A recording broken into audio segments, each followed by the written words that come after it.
और इसके साथ पृथ्वी शॉ बहुत ही शानदार फॉर्म से आ रहे हैं अभी डोमेस्टिक में विजय हजारे ट्रॉफी में।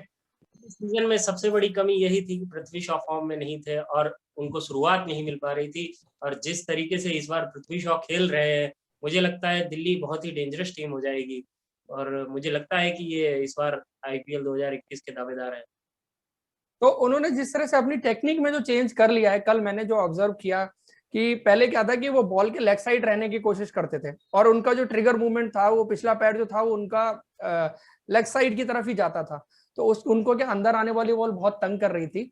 अभी उन्होंने दो चीजें की हैं, एक तो वो बॉल के लेग साइड जाने की कोशिश नहीं कर रहे, बॉल की लाइन में आने की कोशिश कर रहे हैं, और दूसरा उन्होंने जो अपना ट्रिगर मूवमेंट है वो लेग साइड ना जाके अब वो मिडिल स्टंप की तरफ आने लगा है। तो बहुत अच्छी पोजीशन में आ रहे हैं वो, क्योंकि पहले वो शायद पुल खेलने में भी उतने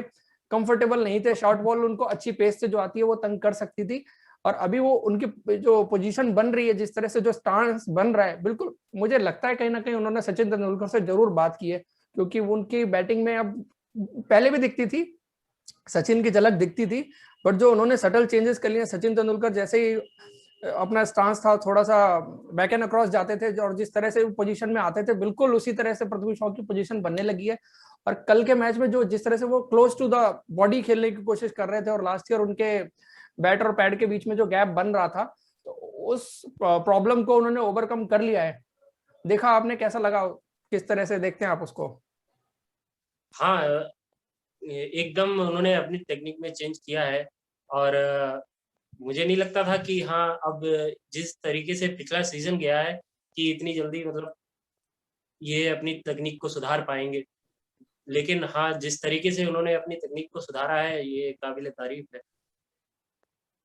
लेकिन अभी भी फिर भी मैं कहूंगा कि क्योंकि कल जो चेन्नई की बॉलिंग थी, वहां पे कोई ऐसा बॉलर नहीं था जो अच्छी इन स्विंगर डालता हो, क्योंकि जो दीपक चहर हैं वो आउट स्विंगर के लिए जाने जाते हैं, इन स्विंगर राइट हैंडर को वो बहुत अच्छी नहीं डालते, और बाकी तो कोई चेन्नई की टीम में स्विंग बॉलर ऐसा है नहीं जो तंग कर सकता है। तो अभी भी फिर भी मैं देखना चाहूंगा एक बार, जब अच्छे स्विंग बॉलर जो इन स्विंग डालते हो लाइक जोफ्रा आर्चर, और जोफ्रा आर्चर तो लेट ज्वाइन करेंगे, बट फिर भी जो अच्छे स्विंग बॉलर जो इन स्विंगर डालते हैं, शायद पैट कमिंस आने वाले टाइम में, या और कोई भी बॉलर है बहुत सारे जो पृथ्वी शॉ को एक बार ही सवाल तो पूछेंगे और देखेंगे फिर उनके पास क्या जवाब है उस इन स्विंगर का। क्योंकि अभी भी मुझे लगता है कि वो, मैंने जब प्रीव्यू वीडियो किया था तो मैंने बोला था कि विजय हजारे में थोड़ा सामने खेलने की कोशिश कर रहे थे, स्ट्रेट ड्राइव करने की कोशिश कर रहे थे with full flow of the bat, लेकिन कल के मैच में देखा गया कि वो अभी भी कवर और एक्स्ट्रा कवर पे खेलने की कोशिश कर रहे थे। तो थोड़ा सा एक बार देखना पड़ेगा कि स्लाइड चेंजेस की और जरूरत है, जो जिस तरह से वो अंदर आने वाली बॉल को भी अगर कवर एक्स्ट्रा कवर की तरफ हर बारी खेलने के लिए जाएंगे तो एलबीडब्ल्यू कैंडिडेट बनेंगे, क्योंकि थोड़ा सा कहीं ना कहीं ज्यादा अब ऑफ स्टंप पे जाने लगे हैं, थोड़ा सा उनको बैलेंस करना पड़ेगा, या तो उनको देखना पड़ेगा कि बॉल को